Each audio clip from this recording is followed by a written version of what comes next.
Assalamualaikum warahmatullahi wabarakatuh. Innal hamdalillah nahmaduhu wa nasta'inuhu wa nastaghfiruh wa na'udzu billahi min shururi anfusina wa min sayyiati a'malina. May yahdihillahu fala mudilla lahu wa man yudlil fala hadiya lahu. Ashhadu an la ilaha illallah wa la syarika lahu wa ashhadu anna Muhammadan 'abduhu wa rasuluh. Allahumma salli wa sallim wa barik ala Muhammadin wa ala alihi wa sahbihi ajma'in. اللهم علمنا ما ينفعنا وانفعنا بما علمتنا وزدنا علما فإن أصدق الحديث كتاب الله وخير الهدى هدى محمد صلى الله عليه وسلم وشر الأمور محدثاتها وكل محدثة بدعة وكل بدعة ضلالة وكل ضلالة في النار. Alhamdulillah, tiada hentinya kita memuji Allah Subhanahu wa taala Rabbul Alamin atas segala nikmat yang dilimpahkan kepada kita. Kita bermohon kepada Allah Subhanahu wa taala, semoga Allah Subhanahu wa taala senantiasa memberikan taufik dan hidayahnya kepada kita semua agar kita senantiasa mampu untuk melaksanakan semua yang diperintahkan oleh Allah Subhanahu wa taala tanpa terkecuali. Ya, kita bermohon kepada Allah tentunya semoga Allah Subhanahu wa taala mudahkan segala urusan kita, urusan saudara kita, niat baik yang belum tertunaikan. Semoga Allah Subhanahu wa taala mudahkan kita untuk melaksanakan dan menggapainya, dan dengan itu akan lahir berbagai macam kebaikan yang kita impikan. Kemudian salat dan salam semoga senantiasa tersampaikan kepada junjungan kita Nabi besar Muhammad sallallahu alaihi wasallam. Allahumma shalli wa sallim wa barik alaihi, kepada para sahabatnya, kepada keluarga beliau, ya, kepada orang yang senantiasa istiqamah berada di atas sunnahnya Nabi alaihi salatu wassalam hingga akhir zaman. Hadirin makan oleh Allah Subhanahu wa taala. Insyaallah pada kesempatan ini kita akan kembali melanjutkan pembahasan kita dari ensiklopedia larangan dalam syariat, dan insyaallah pada kesempatan ini kita akan masuk pada pembahasan yaitu berkaitan dengan memakan hewan buas yang bertaring dan burung yang berkuku tajam, ya. Memakan hewan buas yang bertaring dan burung yang berkuku tajam. Hadirin makan oleh Allah Subhanahu wa taala. Ketahuilah bahwasanya sesungguhnya Islam itu adalah agama yang mengarahkan manusia agar manusia itu memiliki sebuah peradaban. Ya, sesuai dengan akar katanya itu adab, ya. Akhlak yang mulia, ya, etika, ya. Maka Islam di sini mengarahkan manusia agar memiliki peradaban, peradaban yang mulia. Ya. Oleh karena itu, ya, semua kehidupan manusia 24 jam itu diatur oleh yang namanya adab. Ya, dari bangun tidur sampai tidur kembali, ya, bahkan tata cara tidur pun diatur oleh Islam. Dalam rangka apa? Untuk melahirkan manusia-manusia yang memiliki peradaban. Karena kita harus yakin hadirin, semua yang Allah tetapkan, semua yang Allah gariskan itu baik, ya. Semua yang Allah tetapkan bagi kita itu adalah sebuah kebaikan. Oleh karena itu kita mesti sadar hadirin bahwasanya kita hidup berada di bawah aturan Allah Subhanahu wa taala, dan tidak ada jalan lain bagi kita selain untuk mengikuti apa yang ditetapkan oleh Allah Subhanahu wa taala. Karena mengikuti apa yang ditetapkan oleh Allah itu jalan keselamatan dan merupakan bentuk realisasi dari tujuan diciptakannya manusia. Wa ma khalaqtul jinna wal insa illa liya'budun.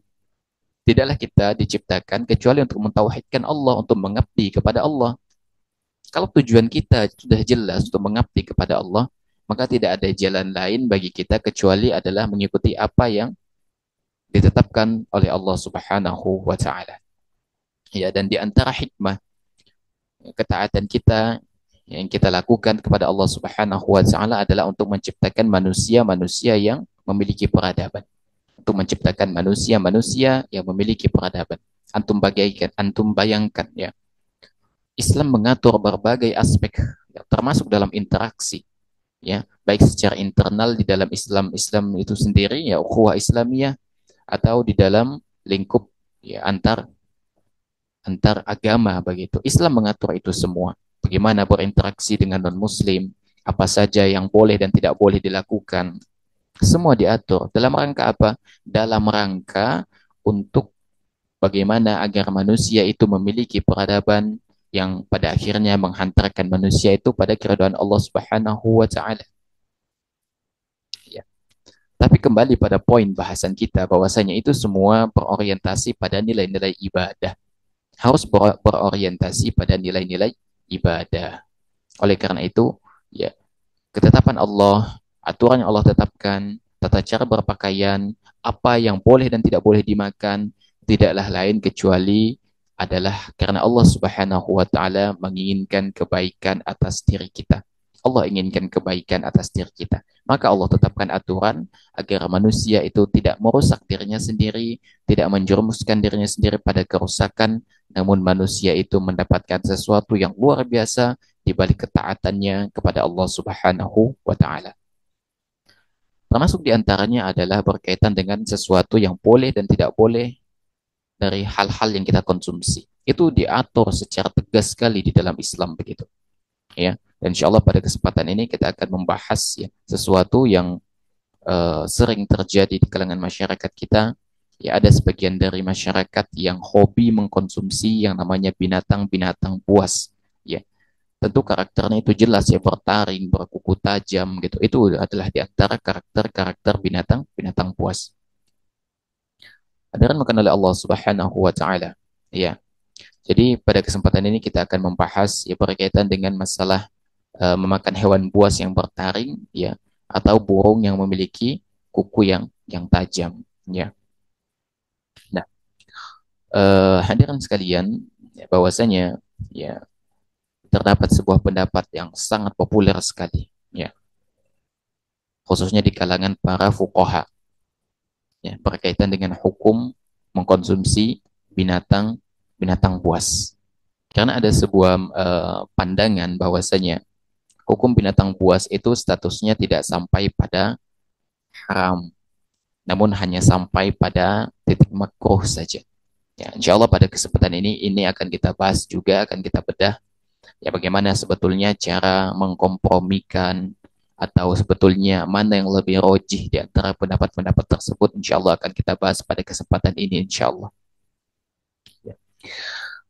Teman-teman sekalian, ya, para ulama, ya, dalam hal ini sudah banyak membahas berkaitan dengan hukum mengkonsumsi segala sesuatu lah, ya, yang tentu itu tidak dijelaskan secara tegas di dalam syariat kita, ya. Nah, tujuan para ulama membahas persoalan ini adalah bagaimana agar kita bisa selektif ataupun berhati-hati di dalam mengkonsumsi sesuatu, ya, baik dari sisi makanan atau dari sisi minuman. Dan yang perlu kita camkan, hadirin, bahwa hukum asal setiap makanan itu adalah halal. Ini hukum asalnya. Hukum asal dari makanan itu adalah halal. Dan ini yang mesti kita sadari dan kita fahami, ya. Oleh karena itu, ya, jika para ulama berselisih pendapat, ya, di dalam menentukan makanan atau minuman apakah ini halal, apakah ini haram, maka dikembalikan kepada hukum asalnya. Dikembalikan kepada hukum asalnya, gitu kan? Kecuali memang sudah ada dalil yang secara tegas mengharamkannya. Kecuali sudah ada dalil yang secara tegas mengharamkannya, gitu kan? Misalnya ada yang bilang khamar itu statusnya makruh misalnya. Nah, ini sesuatu yang menyelisihi, ya, menyelisihi ijma. Karena khamar itu sesuatu yang disepakati akan keharamannya berdasarkan dalil-dalil atau nas yang ada, gitu kan? Ya. Nah, maka jika sudah jelas makanan itu haram di dalam syariat kita karena memang sudah nasnya jelas, maka dikembalikan kepada hukum haramnya itu. Ya. Namun ada makanan tertentu yang memang diperselisihkan oleh para ulama, ya, apakah itu halal, apakah itu haram, maka dikembalikan kepada hukum asalnya, yaitu halal sampai ada dalil yang secara tegas mengharamkan makanan makanan tersebut. Hadirin mengenali Allah Subhanahu wa taala ya. Eh, Perlu kita ketahui bahwasanya yang berkaitan dengan masalah hukum-hukum yang berkaitan dengan masalah makanan gitu kan, maka paling tidak bisa kita pecah menjadi tiga tiga turunan. Yang pertama adalah makanan yang memang secara tegas dalil menyatakan itu makanan yang halal, tegas ya. Misalnya eh, apanya, daging unta, kambing gitu. Kan banyak dalil-dalil yang menegaskan akan kehalalannya ya. Seperti ikan misalnya gitu. Yang kedua adalah ada makanan yang secara tegas ya terdapat nas yang mengharamkannya. Seperti babi, ya, seperti anjing, ya, seperti binatang buas begitu. Itu ada nasnya begitu. Dan yang ketiga adalah makanan yang didiamkan oleh syariat begitu. Ya, tidak disebutkan apakah ini halal, apakah ini haram. Ya. Jadi itu menjadi sesuatu yang dimaafkan oleh Allah Subhanahu wa taala dan dikembalikan kepada hukum asalnya itu adalah halal. Ya, dikembalikan kepada hukum asalnya itu halal. Namun ada juga sebagian ulama yang mengkiaskannya misalnya kepada hal yang serupa dengan sesuatu yang halal. Misalnya buaya gitu kan. Kan ada sebagian ulama yang menghalalkan buaya, begitu daging buaya. Karena dikiaskan kepada ikan begitu, hidup di air begitu. Nah, jadi itu adalah tiga turunan yang mesti kita pahami berkaitan dengan hukum makanan. Ya, ada makanan yang tegas dihalalkan, ada makanan yang secara tegas diharamkan, dan ada makanan yang didiamkan, tidak dijelaskan apakah itu halal, apakah itu haram, dan dikembalikan kepada hukum hukum asalnya. Kembalikan kepada hukum hukum asalnya. Hadirin mengenali Allah Subhanahu wa taala ya. Nah, di sini penulis menyebutkan dua dalil berkaitan dengan nas ya yang melarang kita untuk mengkonsumsi hewan buas yang memiliki taring ataupun memiliki berkuku tajam ya, berkuku tajam.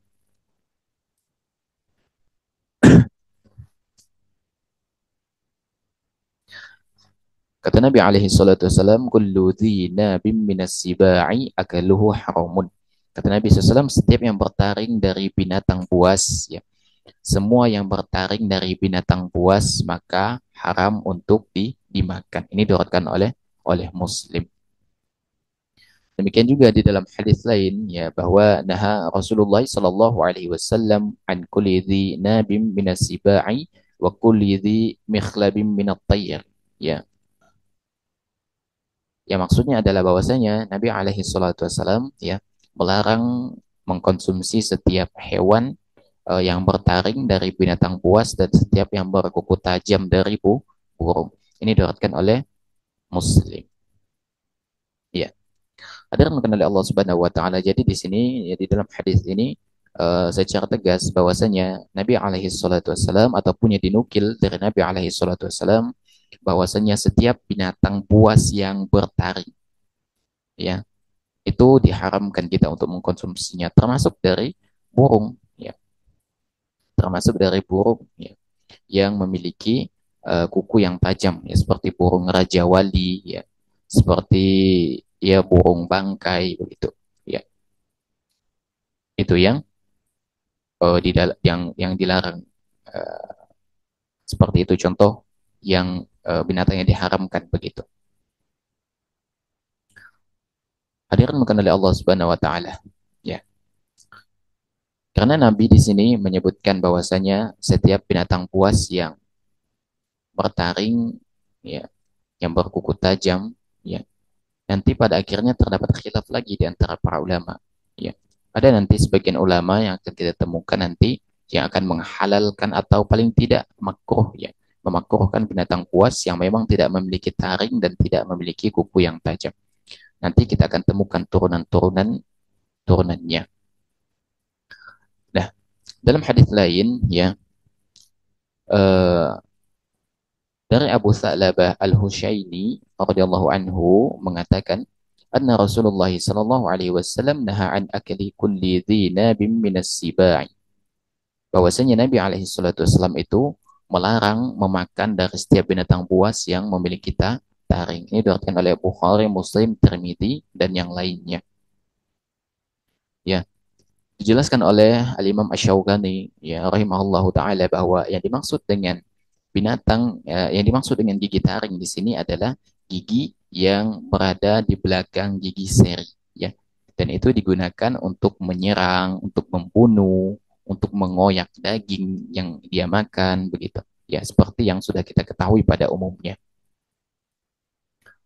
Adapun kalau menurut Syafi'iyah dan Hanabilah ya bahwa ini maksud dengan gigi taringis itu adalah gigi yang dijadikan binatang buas untuk menyerang manusia dan hewan begitu. Sedangkan menurut yang lainnya seperti Hanafiyah begitu berpandangan bahwa yaitu hewan yang biasa melukai atau membunuh ya. Nah, definisi-definisi yang dijelaskan oleh para ulama ini sebetulnya meskipun redaksinya berbeda, namun esensinya sama begitu. Namun esensinya sama, ya. Oleh karena itu Ibnu Khubairah menyebutkan ya bahwasanya ulama empat mazhab itu sepakat bahwa semua binatang buas yang bertaring yang menyerang selainnya itu ya seperti singa ya apalagi serigala begitu ya macan tutul ya semuanya ini hukumnya adalah haram ya, karena jelas itu binatang buas dan memiliki taring. Kecuali Imam Malik ya yang berpendapat makruh ya tidak sampai pada tahap haram. Ya, tidak sampai pada tahap haram begitu. Nanti kita akan sebutkan apa sebetulnya alasan dari Malikiyah itu memakruhkan binatang buas begitu. Nanti itu ada penjelasan dari mereka. Ya. Teman-teman sekalian, jadi menjadi patokan keharaman binatang buas di sini adalah yang menjadi patokan yaitu memiliki dua sifat. Ya, yang pertama dia memiliki kedua taring, kemudian yang kedua adalah dengan taring itu dia melumpuhkan lawannya atau mangsanya begitu. Ya, jadi itu adalah dua patokan keharaman yang mesti kita fahami ya dari binatang binatang buas. Pertama dia memiliki taring, yang kedua dengan taring itu dia menyerang. Hadirin bukan oleh Allah Subhanahu wa taala. Seperti yang sudah kita jelaskan di awal hadirin bahwa ada sebagian madhab ya yang menyebutkan bahwasanya binatang buas itu tidak sampai pada hukum haram. Namun sejatuh-jatuhnya itu dia dihukumi makruh saja. Ya. Dan ini adalah pendapat atau riwayat dari Imam Malik ya dan pendapat yang populer dari mazhab Malikiyah. Ya. Namun pendapat atau riwayat kedua dari Imam Malik ya beliau mengatakan bahwasanya eh, binatang buas itu beliau mengatakan haram begitu ya beliau mengatakan haram begitu ya hadirin bukan oleh Allah Subhanahu wa taala ya di antara dalil yang jadikan hujjah dari Malikiyah ya yang merupakan riwayat pertama dari mereka di mana mereka menghukumi binatang buas itu makruh adalah mereka memahami tekstual ya dari Al-Quran Surah Al-An'am ayat 145 yang membatasi keharaman binatang dari item-item yang disebutkan di dalam ayat ini. Gitu. Di sini Allah Subhanahu wa taala berfirman, "A'udzubillahi minasyaitonir rajim.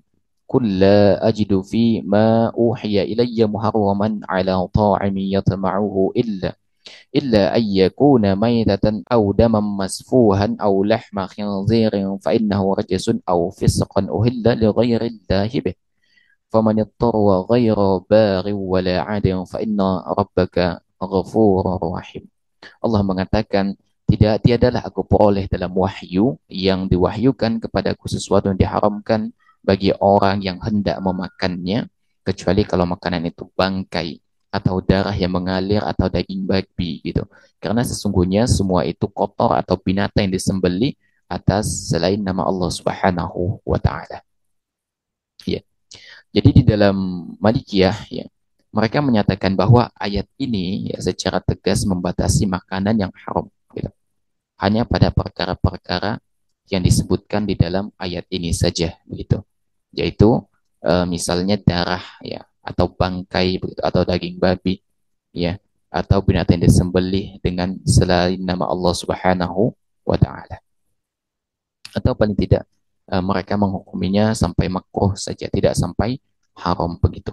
Itu adalah pendapat yang pertama ya yang menyatakan bahwasanya binatang buas itu hanya sampai pada tahap makruh saja karena mereka menyebutkan bahwasanya Allah Subhanahu wa taala di dalam Al-An'am ayat 145 hanya menegaskan ya bahwasanya daging babi misalnya bangkai gitu atau binatang yang disembelih dengan selain nama Allah Subhanahu wa taala ya dan tidak menyebutkan atau tidak mengharamkan yang namanya binatang buas begitu. Itu pendapat yang pertama. Kemudian yang kedua, ya para ulama menyebutkan bahwa dan ini adalah pendapat jumhur ulama dan ini adalah pendapat jumhur ulama ya bahwasanya binatang buas itu adalah haram ya, yang berkuku tajam atau memiliki taring begitu. Ya, dan ini pendapat Hanabila, Syafi'iyah, Hanafiyah gitu. Dan ini adalah pendapat jumhur ya, ini adalah pendapat pendapat jumhur begitu. Dan pendapat yang mengatakan makruh itu adalah pendapat yang keliru ya. Jadi ulama yang mengharamkan binatang buas menyebutkan bahwasanya pendapat yang mengatakan bahwasanya binatang buas itu hanya sampai pada makruh saja itu adalah pendapat pendapat yang keliru dan ini adalah pendapat yang rojih ya. Dan pendapat yang mengatakan bahwasanya binatang buas itu statusnya adalah haram ini adalah pendapat yang rojih ya. Dan tidak seharusnya kita menyelisihinya karena memang dalil yang digunakan itu sangat banyak sekali berkaitan dengan haramnya binatang buas dan tegas begitu. Diharamkan oleh Allah Subhanahu wa taala di antara hikmah kenapa kita diharamkan mengkonsumsi binatang buas ya. Ini dijelaskan oleh Syekhul Islam Ibnu Taimiyah, kemudian dijelaskan oleh Ibnu Qayyim ya. Karena memang binatang atau makanan yang kita konsumsi dari hewani itu ternyata memiliki pengaruh terhadap tubuh kita. Ya. Dia bisa mewarisi sifat begitu. Mewarisi sifatnya kepada yang mengkonsumsinya. Ya. Oleh karena itu, diharamkannya kita untuk mengkonsumsi binatang-binatang haram ini ada tujuannya untuk menghindarkan manusia dari pengaruh-pengaruh buruk sebagaimana hewan tersebut ya baik dari sifat karakter begitu dan itu tentu saja akan membahayakan agama kita begitu oleh karena itu Allah mengharamkan binatang binatang buas ya karena dia bisa mewarisi sifat di dalam dagingnya itu kepada yang mengkonsumsinya. Hadiran makan oleh Allah Subhanahu wa taala ya. Oleh karena itu ya, seperti yang kita ketahui ya tabiat binatang buas itu ya ya buas begitu, suka menyerang begitu. Predator begitu ya. Itu dalam rangka untuk menghindarkan kita dari meniru dari sifat itu karena dia bisa bisa mewarisi sifatnya kepada orang yang mengkonsumsinya. Dan dijelaskan juga oleh Syekh Shalih Fauzan ya bahwasanya ya ada yang diharamkan ya, dan ini dijelaskan juga oleh Syekh Shalih Fauzan begitu bahwasanya akhlak yang buruk itu ya itu merupakan bentuk dari pengaruh dari makanan begitu seperti makanan memakan mengkonsumsi babi dan lain sebagainya begitu ya tentu itu akan bisa mempengaruhi dari yang mengkonsumsinya ya dan makan dari Allah Subhanahu wa taala jadi sudah tegas ya sangat tegas sekali jadi dalam syariat kita bahwasanya kita itu dilarang untuk mengkonsumsi yang namanya hewan. Ya.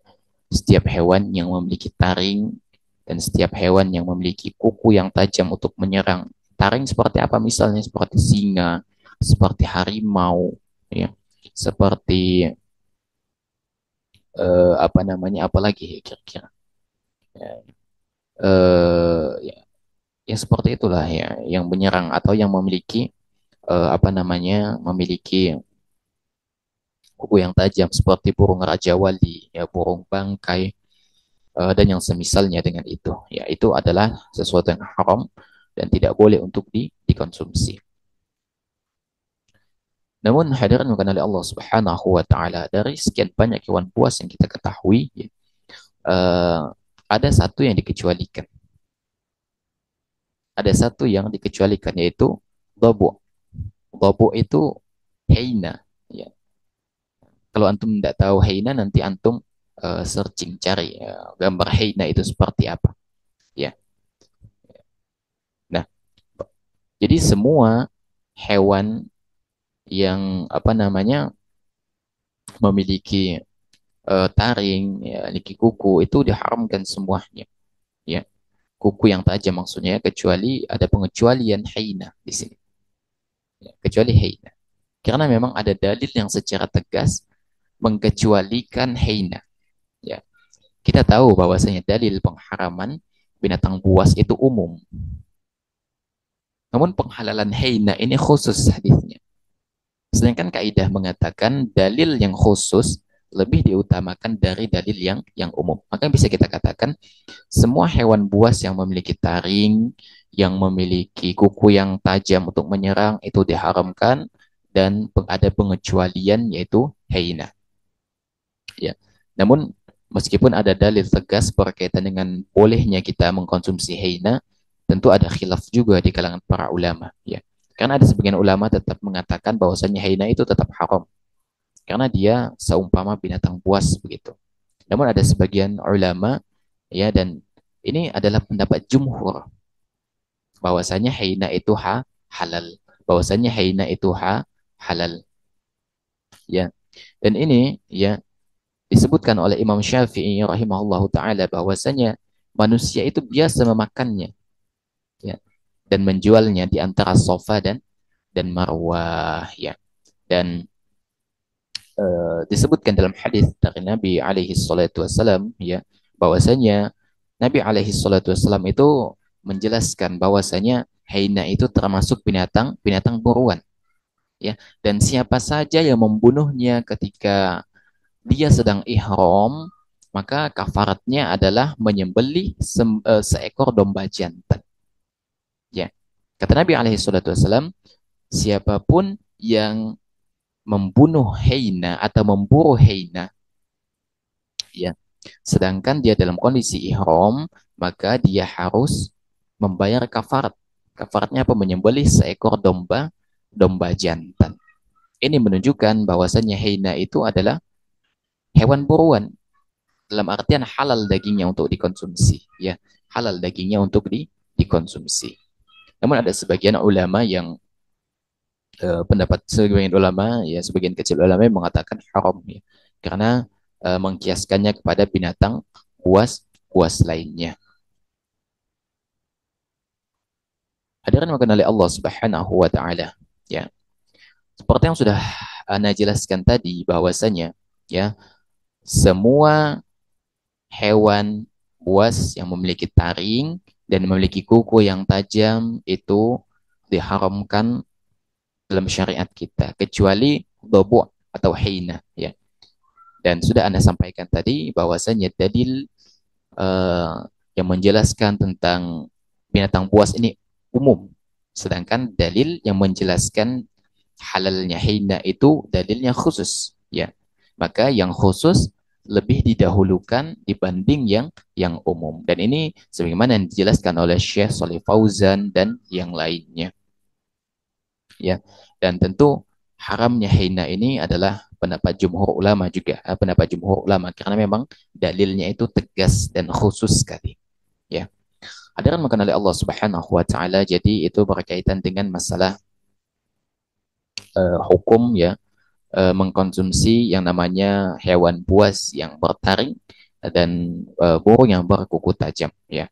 Tentu syariat kita dalam hal ini, ya, sangat tegas sekali dalam masalah ini, dan tentu hikmahnya sudah kita sebutkan, ya, di antaranya adalah untuk menjaga manusia agar tidak menyalin, ya, mengcopy paste dari sifat atau karakter hewan buas tersebut, ya, karena dia bisa mewarisi sifatnya kepada manusia. Hadirin makan oleh Allah Subhanahu wa taala, jadi sebagai seorang muslim hendaknya kita mencukupkan diri saja pada hal-hal yang diharam. Jadi sebagai seorang muslim, ya, hendaknya kita hanya mencukupkan diri pada hal-hal yang dibolehkan di dalam syariat kita untuk dikonsumsi. Jangan mencoba sesuatu yang haram, jangan mencoba-coba begitu. Penasaran bagaimana rasanya daging daging serigala, bagaimana rasanya daging singa, bagaimana rasanya daging harimau. Jangan coba-coba. Jangan coba-coba, jangan mencoba-coba perkara yang diharamkan oleh syariat kita, ya. Tapi kalau ingin mencoba daging Heina itu sudah dijelaskan oleh para ulama itu adalah halal, ya, dan itu adalah pendapat yang rojih karena dalilnya itu tegas dan khusus begitu. Uh, Kalau misalnya Anda nggak selera begitu, ya, maka ya nggak usah dimakan, ya, karena syariat ya sudah tegas mengatakan itu halal, maka nggak ada kaitannya dengan masalah selera kita. Sebagaimana kita nggak mau makan top gitu kan, top kan itu halal gitu kan. Tapi kalau kita, anak pribadi pun melihat top itu ngeri gitu kan, dari bentukannya, perawakannya gitu kan. Tapi kan antara apa namanya selera kita dengan syariat kita itu sesuatu yang berbeda. Kalau kita nggak suka ya udah tinggalkan gitu. Ya. Tapi syariat sudah menetapkan hukumnya. Oleh karena itu ya dikembalikan lagi kepada uruf atau kebiasaan. Mau nggak kita makan daging heina begitu, ya? Ya kalau mau ya silahkan, kalau nggak mau ya nggak usah begitu, ya. Ya. Adapun kalau di dalam kondisi darurat misalnya, maka kembali lagi ya kepada kondisi darurat. Misalnya kita tersesat di hutan dan kita tidak mendapati misalnya kecuali daging binatang buas, ya udah nggak apa-apa, makan secukupnya, dan itu sudah ma'ruf ya bahwasanya kalau dalam kondisi darurat ya yang haram pun bisa menjadi boleh sebatas menghilangkan sesuatu yang bisa memudaratkan kita, misalnya ya kita lapar ya dan khawatir dengan lapar itu bisa mendatangkan kematian, maka kita boleh memakan sesuatu yang haram sebatas menghilangkan atau menjauhkan kita dari kematian gitu. Bukan sampai sepuasnya, seenaknya dibuat sup, ya dibuat apa, rendang dan lain sebagainya. Enggak seperti itu. Ya. Dirahmatan oleh Allah Subhanahu wa taala, semoga Allah Subhanahu wa taala memberikan taufik dan hidayahnya kepada kita semua agar kita senantiasa mampu menjaga diri kita dari perkara yang diharamkan di dalam syariat kita. Ana pribadi bermohon kepada Allah Subhanahu wa taala, semoga Allah Subhanahu wa taala memberikan taufik dan hidayahnya kepada kita semua agar kita senantiasa bisa tegak dan lurus berada di atas sunnahnya Nabi alaihi salatu wassalam sebagaimana yang dicontohkan oleh Nabi alaihi salatu wassalam.